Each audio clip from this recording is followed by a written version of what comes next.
Hello student, this is Praveen Kumar Singh and I am your accounts teacher. Welcome to Sanjay Pandey classes. Sanjay Pandey classes के online teaching platform में आपका स्वागत है।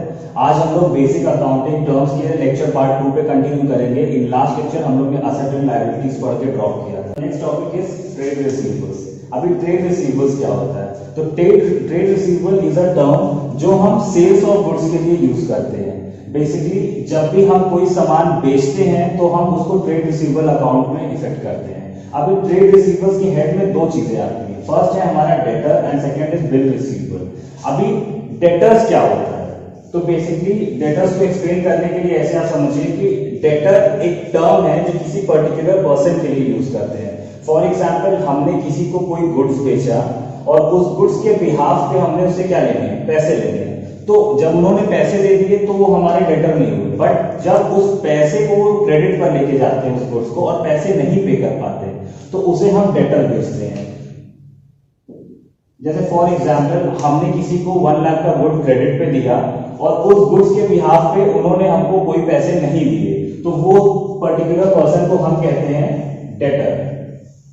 और lemon भाषा में समझने के लिए आप ऐसे कह सकते हैं कि डेटर वो आदमी होता है जिससे हमें पैसे लेने होते हैं। And the second topic is bill receivable. अभी बिल रिसीवेबल बहुत हद तक हमारे कैश पे ही तरह काम करता है।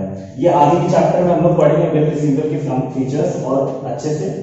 तो बिल रिसीवेबल होता कैसे? जैसे फॉर एग्जांपल आप ऐसे हियर इज अ पर्सन जिसने आपसे सामान परचेज किया और इसके बिहाफ पे इसने पैसे आपको नहीं दिए। उन्होंने बोला कि एक नोट आपने टिक करके दिया कि जिसमें आपने मेंशन किया कि आपने इतने का सामान इनसे खरीद रखा है इन्होंने आपसे और इन्होंने उस पर अपना साइन करके आपको रिटर्न बैक कर दिया। तो ये जो नोट थी जिसको आपने ड्रॉ किया था और इन्होंने साइन किया था, तो इसी नोट को हम बिल बोलते हैं जो आप रिसीव करते हो। क्यों? क्योंकि इसी बिल को दिखा के इन फ्यूचर आप उससे पैसे रिसीव करोगे, इसलिए इसको बिल रिसीवेबल बोलते हैं। आगे पढ़ेंगे हम बिल कैसे एनडोर्स होता है, ये आने वाले चैप्टर्स में पढ़ेंगे। And the next is trade payable.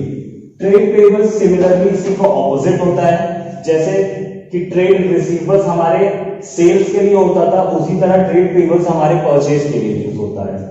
Creditors are those person जिन्हें हमें पेमेंट करनी है, फर्म को पेमेंट करनी है। ठीक है, हमें का मतलब हमेशा यहाँ पे फर्म से होगा क्योंकि हम कभी भी अपने आप को नहीं लेते। हम अकाउंटेंट हैं तो हम फर्म के बिहाफ पे अकाउंटिंग कर रहे हैं। तो यहाँ पे क्रेडिटर वो पर्सन होता है जिसे हमें पैसे देना, जिससे हमने उधार परचेज कर रखी हो या क्रेडिट पे ले रखा हो, इसलिए इन्हें क्रेडिटर कहते हैं। एंड सिमिलरली द प्रोसीजर जैसे बिल एक्सप्लेन किया था कि जो बिल आपको किसी ने ड्रॉ करके दिया है और आपने इस पे साइन करके उसको रिटर्न बैक किया है प्रॉमिसिंग कि हम आपको इतना पैसा पेमेंट करेंगे, तो इसी को बोलते हैं बिल्स पेबल, जो आपको पेमेंट करनी है। तो एक बार रिवीजन करते हैं फटाक से। ट्रेड रिसीवेबल्स क्या होता है? सेल्स पर होता है। ट्रेड पेबल परचेज पर होता है। ट्रेड रिसीवेबल में डेटर आते हैं, बिल रिसीवेबल आता है। डेटर क्या होते हैं? डेटर वो पर्सन है जिससे हमें पैसे लेने हैं। क्रेडिटर कौन होते हैं? क्रेडिटर वो बनते हैं जिनसे हमें पैसे देने हैं। बिल रिसीवेबल जहां से हमें पैसे मिलेंगे, बिल पेबल जब हमें पेमेंट करनी होगी। And the next topic is purchase. अब purchase, then you all know purchase क्या होता है? जब भी आप कोई चीज खरीदते हो उसको परचेज कहते हैं। ठीक है, पर यहां पे एक टर्म है जो यूज होगा, दैट इज गुड्स। जब तक गुड्स वर्ड ना यूज हो तब तक हम नहीं कह सकते कि वो परचेज अकाउंट को इफेक्ट कर रहा है।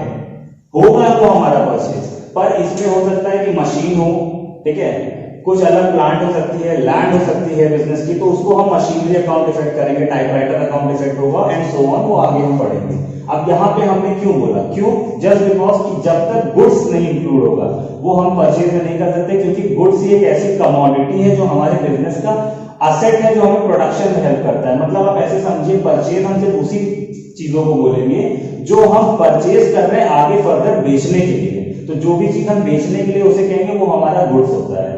ठीक है, जैसे हमने बोला है कि गुड्स हमने मंगाया, हमने स्टॉक मेंटेन की, इसे हमें आगे बेचना है, अभी महंगा चल रहा है, तो इसी को कहते हैं गुड्स। तो परचेज वही है कि जो भी कमोडिटी हम परचेज कर रहे हैं इन ऑर्डर टू रीसेल, उसी को हम परचेज में इंक्लूड करेंगे परचेज अकाउंट में। अभी इसी तरह परचेज का एक हेड होता है दैट इज परचेज रिटर्न।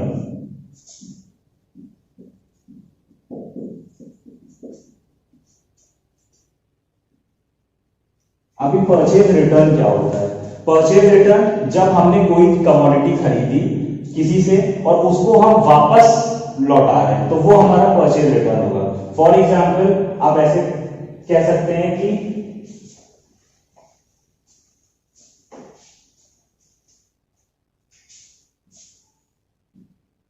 हमने यहां से स्टॉक परचेज किया अपने लिए, अपनी फर्म के लिए ऑफ 10,000 रुपीज। अभी इस 10,000 का जो हमने स्टॉक परचेज किया ये हमारे लिए परचेज अकाउंट में गया। अब इसी में से हमने बोला कि कुछ सामान खराब थे, बेकार थे या हमारे किसी यूज के नहीं थे, तो उसमें से 2,000 का सामान हमने वापस लौटा दिया इनको। तो ये जो 2,000 का प्रोडक्ट या गुड्स हमने जो इसमें से लौटाया तो ये 2,000 हमारा परचेज रिटर्न अकाउंट में जाएगा।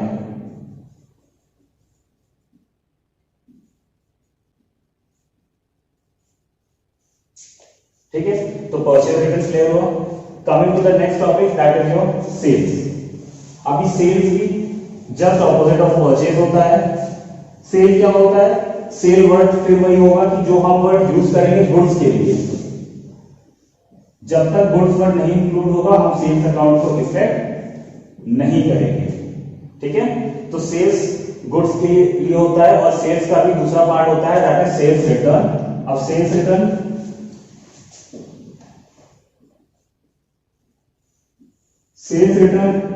जब हमने किसी पर्सन को कोई सामान बेचा और उस पर्सन ने सिमिलरली हमें कुछ सामान वापस कर दिया खरीदे हुए सामान को, तो वो हमारे लिए सेल्स रिटर्न है।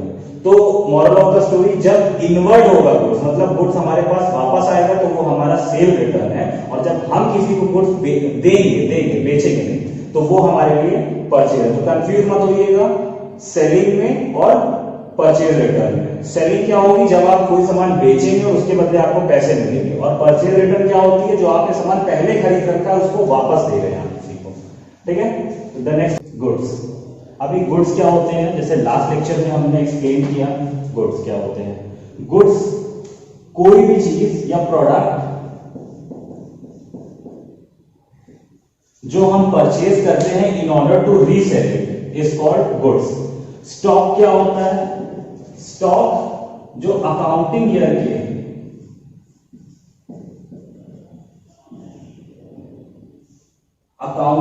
के एंड में हमारे पास जो गुड्स बच जाते हैं उसे हम स्टॉक बोलते हैं। फॉर एग्जांपल हमने परचेज किया, लाइक हमारी टेबल एंड चेयर्स की कंपनी है, हमने टेबल चेयर परचेज किया 1 लाख रुपीस का in the beginning of the year, मतलब लाइक हमने जनवरी या फेब में स्टार्ट कर लिया। अगर अकाउंटिंग पीरियड हमारा 1 जनवरी 31 दिसंबर है तो it could be from 1 April to 31 March also. ठीक है, तो हमने अगर परचेज किया उस समय 10 लाख का गुड और इन दी एंड ऑफ द ईयर हमारे पास बचा रह गया प्रोडक्ट उसमें से 2 लाख का, तो वो जो 2 लाख का प्रोडक्ट बचा है हमारे पास उसको हम स्टॉक कहेंगे इन दी एंड ऑफ द ईयर। अब नेक्स्ट इज हमारी इन्वेंट्री। तो सर इन्वेंट्री क्या होता है? तो इन्वेंट्री वो प्रोडक्ट बोलेंगे, फॉर एग्जांपल इसका बेस्ट है कि रॉ मटेरियल आप समझ लीजिए, जो भी रॉ मटेरियल हम परचेज करते हैं for the production of finished goods is called inventory. ठीक है, and the next is revenue. अभी रेवेन्यू क्या होता है? ठीक है, तो रेवेन्यू आप ऐसे रेफर कर सकते हैं कि revenue is like day to day transaction और रेकरिंग इन नेचर। कोई भी ट्रांजैक्शन जिससे हमें बेनिफिट मिल रहा है डेली, ठीक है, रीअकर हो रहा है, रेगुलर मिल रहा है, उसे हम रेवेन्यू बोलते हैं। इनकम क्या होती है? अभी don't get confuse between income and revenue. ठीक है, इसीलिए मैंने बताया कि revenue day to day transaction होती है और इनकम आपकी वन टाइम ट्रांजैक्शन होती है कि एक बार में जहां से पैसा आ गया वो हमारा इनकम होता है। एक्सपेंसेस क्या होता है? एक्सपेंसेस बेसिकली जो भी पैसे, जैसे आप बोलोगे कि हमने कोई चीज परचेज की, पैसे खर्च किए, दैट इज हमारा एक्सपेंस। ठीक है, तो एक्सपेंस वही चीज होती है जिसको हम खर्चते हैं in order to produce revenue. ठीक है, रेवेन्यू बनाने के लिए, रेवेन्यू क्रिएट करने के लिए हम जो पैसे खर्चते हैं या गुड्स या सर्विस लेते हैं उसे हम एक्सपेंस में जोड़ते हैं, उस पर करते हैं। एंड एक्सपेंडिचर क्या होता है? तो don't get confuse between expense and expenditure. Expenditure other than revenue. ठीक है, लाइक हमने कोई असेट परचेज करी, ठीक है, असेट परचेज की, बाकी चीजें परचेज की, सर्विस परचेज करी बिजनेस को इनहांस करने के लिए, वो हमारा एक्सपेंडिचर में कैलकुलेट होता है, एक्सपेंस रेवेन्यू बनाने के लिए होता है। अब प्रॉफिट जब आपका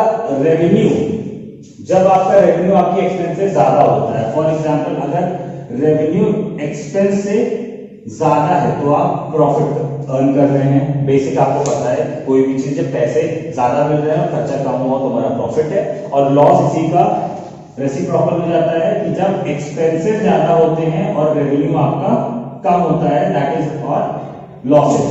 और ड्राइंग क्या होती है, अभी हमने स्टार्टिंग में पढ़ा था पहले लेक्चर में कि कैपिटल क्या होता है। तो कैपिटल वो पैसा होता था कि जो ओनर अपने बिजनेस में इन्वेस्ट करता था। तो ड्राइंग वो पैसा होता है जो ओनर अपने बिजनेस से विड्रॉल करता है फॉर हिज पर्सनल यूज।